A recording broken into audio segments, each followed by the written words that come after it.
Good morning students. இன்னைக்கு கிளாஸ்ல நம்ம என்ன பார்க்கலாம்னா electric field due to infinitely long straight uniformly charged wire.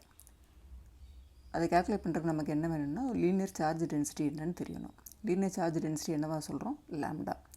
Lambda is equal to q by L. That is charge per unit length.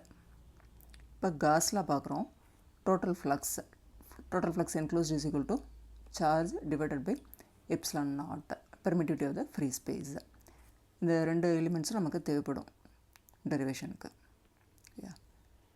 இப்போ the direction of the electric field of the uniformly charged wire at every point, ஒவ்வொரு பாயிண்ட்டுமே என்னாகும், it is radially outward. இப்போ இந்த diagram explain பண்ணிடலாம். ஒரு infinitely long wire போயிட்டே இருக்குது, minus இன்ஃபினிட்டிலேருந்து plus infinity வரைக்கும் போகுதுன்னு அசியூம் பண்ணிக்கிறோம். இப்போது இதில் உள்ள எலக்ட்ரிக் ஃபீல்டை கேல்குலேட் பண்ணுறதுக்கு ஒரு காஸியன் சர்ஃபேஸ் அசியூம் பண்ணுறோம்.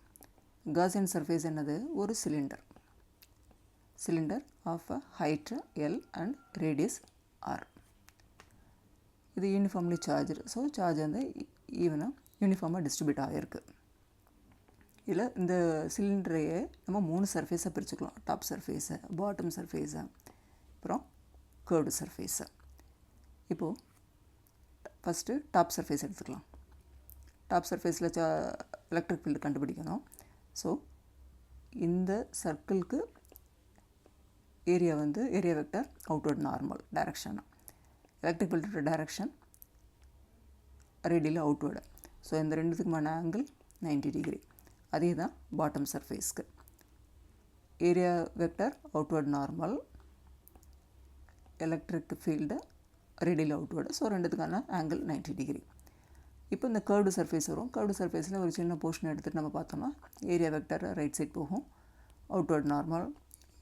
இ வந்து அவுட்வர்ட் நார்மல், இயும் ரேடியல் அவுட்வர்டு. ஸோ இந்த கேஸில் என்னாகும், ரெண்டுத்துக்கு இடையில் உள்ள ஆங்கிள் வந்து 0 டிகிரி. ஸோ நம்ம மூணு ஃப்ளக்ஸை செப்பரேட் பண்ணிக்கலாம். ஃபஸ்ட்டு டாப் சர்ஃபேஸில் உள்ளது 5.1, பாட்டம் சர்ஃபேஸில் உள்ளது 5.2 அண்ட் கர்வ்டு சர்ஃபேஸில் உள்ளது 5.3. டோட்டல் ஃப்ளக்ஸ் என்ன பண்ணலாம், இந்த 3 சர்ஃபேஸுக்கான ஃப்ளக்ஸையும் ஆட் பண்ணிக்குவோம். இப்போ ஃபஸ்ட்டு கேஸில் என்னது, எதுக்காக இன்டகிரேஷன் போடுறோம் அப்படின்னா, இப்போ ஒரு சர்க்கிள் இது எடுக்கிறோன்னா அதில் ஒரு சின்ன போர்ஷனை நம்ம கேல்குலேட் பண்ணிவிடுவோம். ஏரியா வெக்டர் இந்த மாதிரி சின்ன சின்ன போர்ஷன்ஸாக கேல்குலேட் பண்ணி அதை ஃபுல்லாக ஆட் பண்ணுறதுக்கு தான் இன்டகிரேஷன் போடுறோம். அப்போது integration E vector dot d A vector. நமக்கு தெரியும் இடிங்கிறது இடிஏ காஸ்ட்டை இங்கே வெக்டரில் இருக்குது, இங்கே நார்மலுக்கு வந்துடும்.